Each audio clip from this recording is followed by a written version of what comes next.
remove the lens cap? Yeah.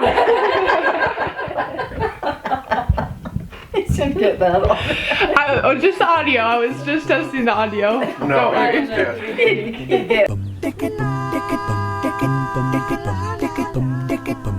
Grampy, would you mind doing me a favor? Would you sit on the couch? This is ridiculous.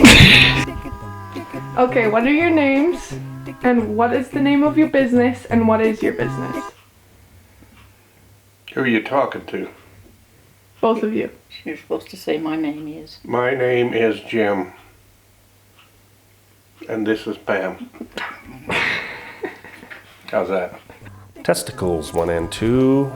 Testicles 1 and 2. My name is Jason Jewkes, and my brothers and I and my dad own a Napa Auto Parts store and a Napa Auto Care Center that's attached to it. So we repair automobiles and we sell auto parts.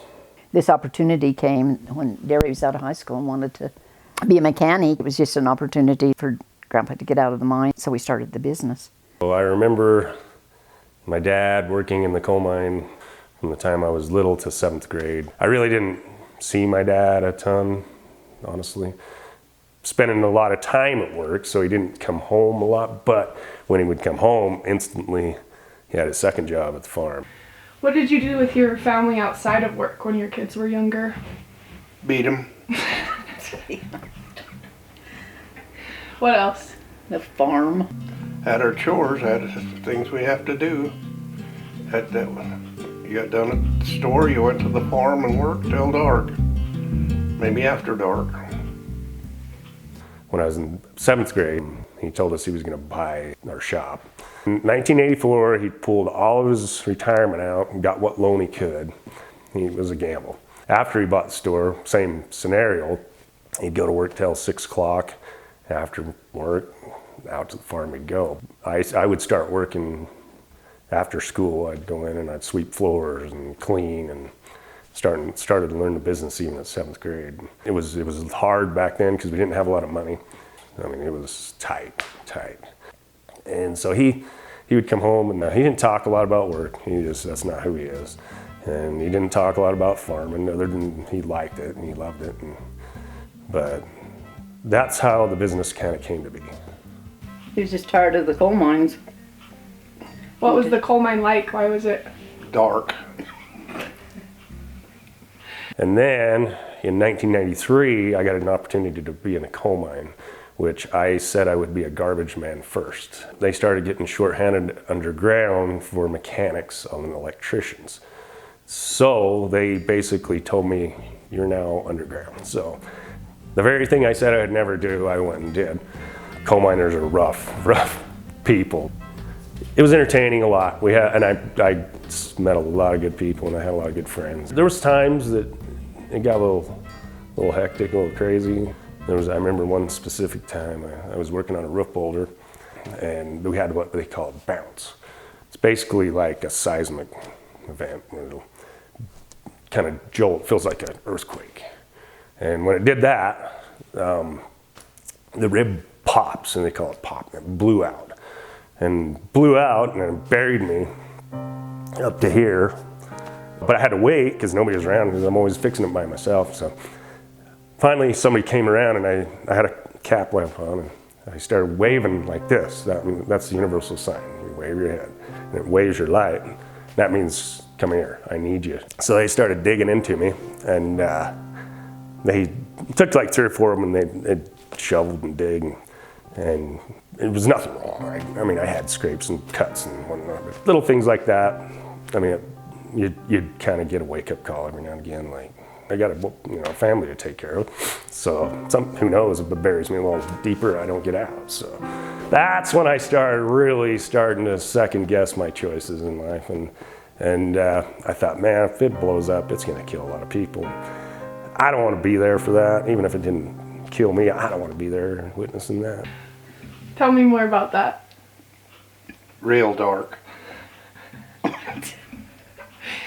I don't think too many people had a lot of fun there. They went there to work and dig coal. Mm. It wasn't like going to the playground. Anyway, my dad approached me at that point. It just so happens, and I'm looking at maybe getting out of this mine. It was a huge, huge pay cut, but I'm like, you know what, money's not everything. Breathing's good. 5-6 years down the line, the mine that I was at was when that collapse happened, the Crandall Canyon disaster. And I remember where they were at, and I remember specifically, I was up there by myself a lot, and it was really deep, deep in the mine. And so I count my blessings that I got out of there when I did.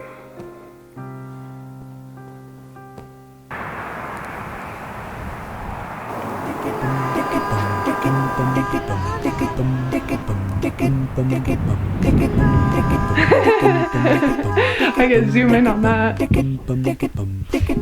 have to practice my zoom skill.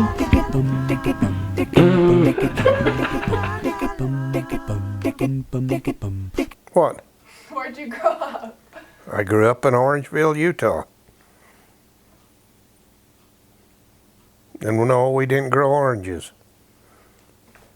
You know, working with my dad every day was interesting. My dad was running the parts department by himself. I mean, I love my dad. I mean, give everybody the shirt off his back, but sometimes that doesn't work so well in business. I don't push the things that people don't need. I sell them things that they need, and he was famously underselling here. So when they brought me on, we kind of started modernizing. And my dad was not okay with modernizing a lot. So I had to kind of drag him. Working with my dad, I loved it. He was fun to be around. Sometimes the things he would say to people, I would just shake my head like, you don't say that to customers. But people loved him, and they'd keep coming back. I mean, he had a million friends. I mean, that carried the business, just being friendly with people. Actually got along really well. We've never really had any serious problems. Little things maybe, but no, it's been a good family business. People ask me all the time, how do you work with family? How do you stand it? It's your livelihood, and it's your legacy, and it's no different than working with somebody else. Personalities clash. It's just the difference is when you clash with somebody else, you go home, you complain to them. When you clash with family, you have a family get-together. There's a balance there. You gotta walks. It's got its upsides and it's got its downsides. Its upsides, you're working with the people you care about the most. Downside is you're working with the people you care about most. Is you're married to the business. So if I'm not there turning the lock in the morning and I'm not turning the lock at night when we're closing, the business goes downhill. If you're not invested in the business, you're not dedicated. You're always there. So there's times when I should be at something the family's doing, and I have a rough time leaving because of that. So downsides, yeah, there's downsides. That's a little taxing on all relationships, I think. It has its challenges. You want to say, we want to go this direction, and Gary's like, no, we're going this direction. And he's the major shareholder now, and he's got the final decision. So all of us have tempers, and every now and again, those tempers flare, but nobody holds a grudge. Somebody gets mad, gets out of sorts, and says things they don't mean. We don't have to apologize. We all know who we are, so.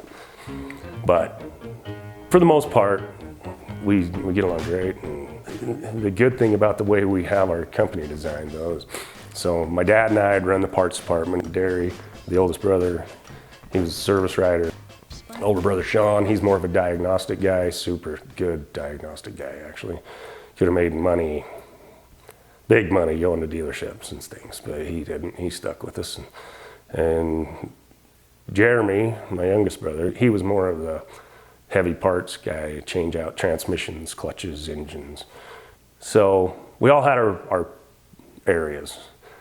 It's not like we were right next to each other working side by side every second of every day, or it would never work. There's no way you could. Doesn't matter how good you get along, you're gonna have differences of opinion. And that's how it works. Probably family's the most important thing to me in my whole life.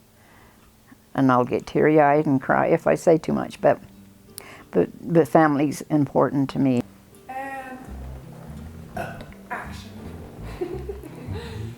before when I was in the coal mine, I would say we probably weren't as close.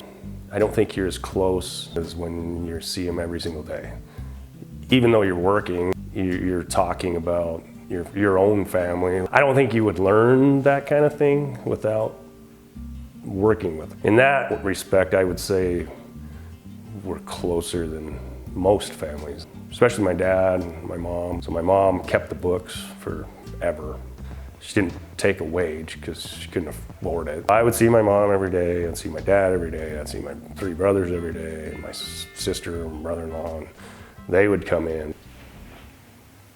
No, I don't think I'd change anything. I don't either. It's been good. So if you had a chance to do it all over again, would you do it the same? Would you do it again? And why? Yeah, I'd do it again. It was a good job. It made a good living as far as, so we didn't have to be in the coal mine. And we don't get rich, but we raised our family. So you're not getting any inheritance, if that's what you mean. As far as change, how my family's changed, I think it's for the better, to be perfectly honest. I miss the guys I worked with, but I definitely would not trade what I have now for what I had then, not a chance. I just got through telling you about the egg cases. I thought I just got through saying that. Okay, you did.